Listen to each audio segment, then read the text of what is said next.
You must leave. If you do not disperse, you may be arrested and or subject to other police action. Other police action may include actual physical removal, the use of riot control agents and or less lethal munitions, which could cause risk of injury to those who remain. I'm feeling so ready, and these weights are getting heavy. Need to do something big before the king's men get me in a hurry, see. Because Homeland Security has gotta crack down while they redesign the currency with an urgency. This is a national emergency. Hauling off our families to prison camp facilities is killing me. Most people here don't even know, though. They can't see the country's run by pedophile mafiosos. The FEMA trains are coming, the new world is here, and most people are so caught up that they don't care. Never mind the state of the world, never mind what's vital. Let's just sip our Coca-Cola while we watch American Idol. Never mind the war in Africa, Iraq, North Korea. We'd rather get the latest scoop on Brad and Angelina. That's cause Hollywood has got us on that Kool-Aid, keeping us distracted while they prep us for the new age, the rise of transhumanism. People, this is true. It isn't something that I got out of a movie or cartoon. They wanna put a chip in you, so do you wanna let them do it? They're halfway there, and yes, the minions will pursue it unless the people say no. Let's the people take hold. Let's the people rise up and show them people got soul. If the people got soul, then now's the time to stand up. If you won't stand up, then be prepared to bow down to the new world police state. This is what it is now. Mandatory vaccines for you and your kids now. Time that you resist now, cause this is your life. I'ma raise my voice because that is my right. The new world police state. This is what it is now. RFID chip for you and your kids now. Time that you resist now, cause this is your life. I'ma raise my voice because that is my... We're the most dangerous enemy that has ever faced mankind in his long climb from the swamp to the stars. And it's been said if we lose that war, and in so doing lose this way of freedom of ours, history will record with the greatest astonishment that those who had the most to lose did the least to prevent its happening.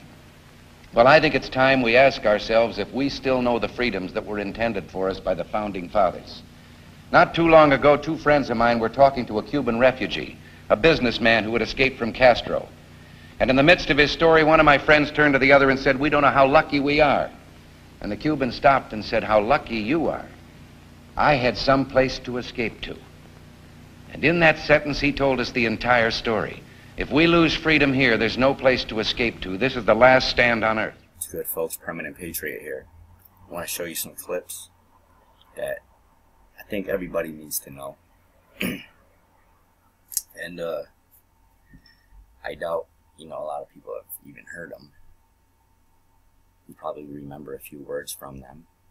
But this is before the Armed Services Committee could get their hands on people like him and threaten them, whatever. This is before Congress and the Senate were all in cahoots. So they were really fighting each other. And I'll have you know that Mr. Roosevelt was a Republican. He ran as a Democrat. He did that, I believe, for one reason. I think he did that just so he can get into the New World Order shit and fucking see their shit. Because you see this. March 4th, 1933, okay, he runs as a Democrat, gets elected. And next thing you know, he comes with another speech. Talking about how he has in his possession a map that was drawn up by the New World Order. I highly suggest you listen to that one. There's going to be shit played on here that you're going to want to hear.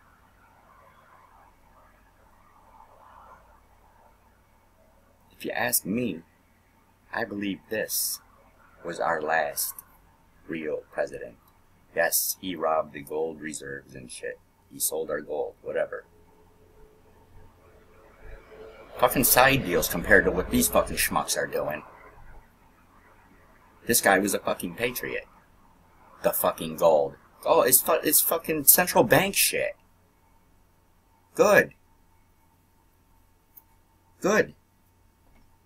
So he's the only man to run for that. Democrat and Republican. There's a fucking American. basically saying, you know, and you'll hear them, you know, people need to cut the bullshit. We need to come together here and figure this out. Okay, 1933, war's just beginning. Fucking Hitler. You're gonna hear some good shit here. Pay attention, learn some history. This dude didn't take no shit, man. From nobody. He wanted Hitler's head on a fucking silver platter.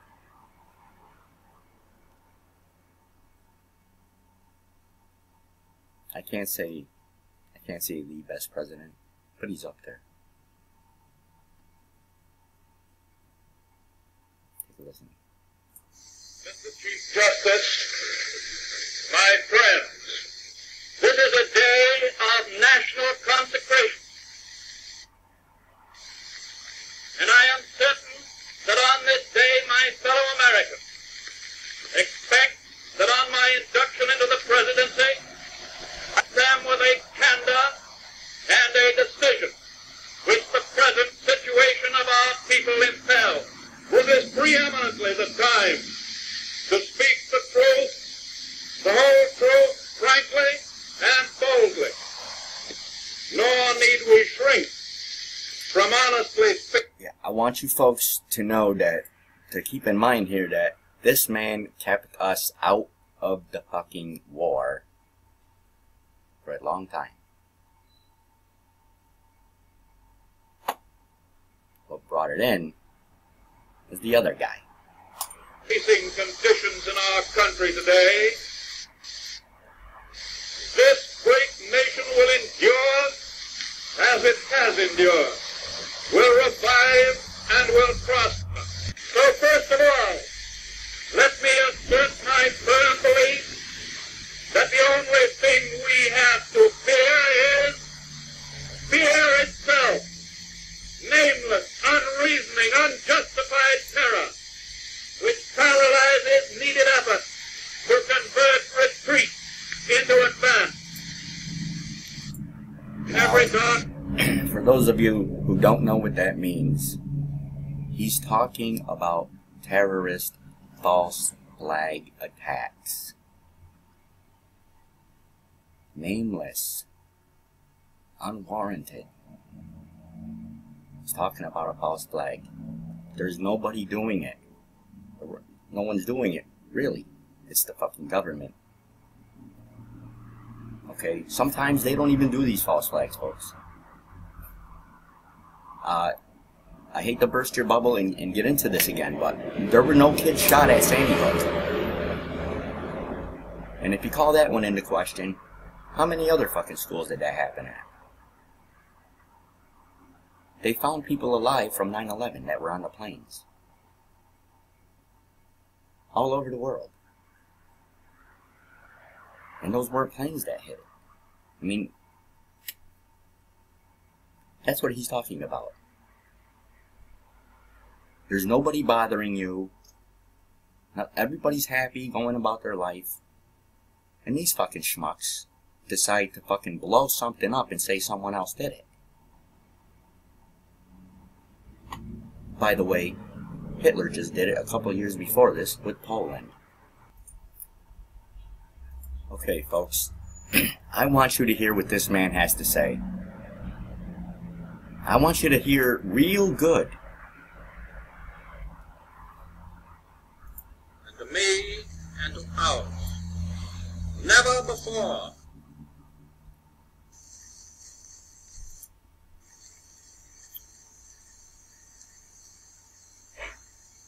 this is a talk on national security, because the nub of the whole purpose of your president is to keep you now, and your children later, and your grandchildren much later, out of a last-ditch war for the preservation of American independence, and of all the things that American independence means to you, and to me, and to ours. Never before, since Jamestown and Plymouth Rock, has our American civilization been in such danger as now. The Nazi masters of Germany have made it clear that they intend not only to dominate all life and thought in their own country, but also to enslave the whole of Europe, and then to use the resources of Europe to dominate the rest of the world. And folks, isn't that what they did? Yeah. Looks like a worried president here. Now, I don't know when the switch over here happened. I don't know what the fuck happened here, but he left. Next thing you know, we're hiring Nazis. I'm thinking maybe the Nazis scared the shit out of them with some fucking technology, maybe some aliens or some shit. You know, they had a little trip down there to Antarctica. And Admiral Byrd said he met somebody, you know, out of this world or some shit.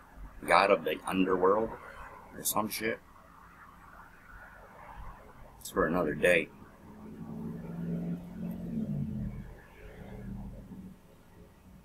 Let me tell you something. Dwight Eisenhower.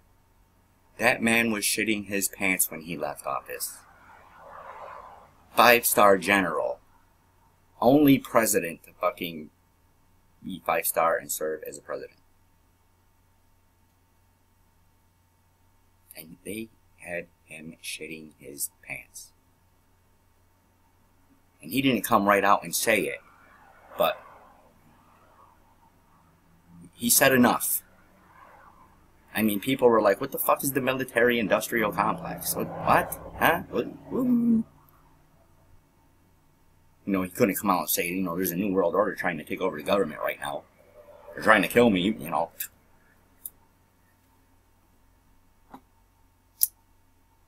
This is insane. Folks, this man was dead just over a year after this speech. The name of the speech is a Second Bill of Rights. Take a listen to what Mr. Roosevelt had proposed. In our day, certain economic proofs have become accepted as self-evident. A Second Bill of Rights, under which a new basis of security and prosperity can be established for all, regardless of station or race or creed. Among these are the right to a useful and remunerative life, the right to earn enough to provide adequate food and clothing and recreation, the right of every farmer to raise and sell his products at a return which will give him and his family a decent living, the right of every businessman, large and small, to trade in an atmosphere of freedom, freedom from unfair competition and domination by monopolies at home or abroad, the right of every family to a decent home, the right to adequate medical care, and the opportunity to achieve and enjoy good health, the right to adequate protection from the economic fears of old age, sickness, accident, and unemployment, the right to a good education. All of these rights spell security, and after this war is won, we must be prepared to move forward in the implementation of these rights to new goals of human happiness and well-being. For unless there is security here at home, there cannot be lasting peace in the world. Kind of sounds familiar, doesn't it, folks? At home or abroad. The 6 largest financial institutions have assets of almost 60% of our GDP. It's time to break up the large Wall Street banks. We need to. Yeah, I thought so. This has to be one of the greatest speeches. Talking about Hitler. This is October 1941. Hitler has often protested that his plans for conquest do not extend across the Atlantic Ocean, but his submarines and radars prove otherwise. And so does the entire design of his new world order. For example, I have in my possession a secret map made in Germany by Hitler's government, by the planners of the new world order. It is a map of South America and a part of Central America, as Hitler proposes to reorganize it. I will have you folks know that shortly after this, he announced that the Democrats have taken over government. Not the Senate, not the Congress, nothing. The Democrats in 1941 have taken over the government. Okay? You wonder why he was fucking running Democrat? That's why he ran Democrat. It wasn't to get the fucking... Well, maybe it was to get the book. Who the fuck knows? I mean... Today in this area, there are 14 separate countries. But the geographical experts in Berlin have ruthlessly obliterated all existing boundary lines. They have divided South America into 5 vassal states, bringing the whole continent under their domination. And they have also so arranged it that the territory of one of these new puppet states includes the Republic of Panama and our great lifeline, the Panama Canal. Our great lifeline, huh? I'll have you folks know. That China is owns his it. plan. It will never go into effect. That's his plan. It will never go into effect. Unfortunately, he was wrong there. Welcome to the New World Order plan.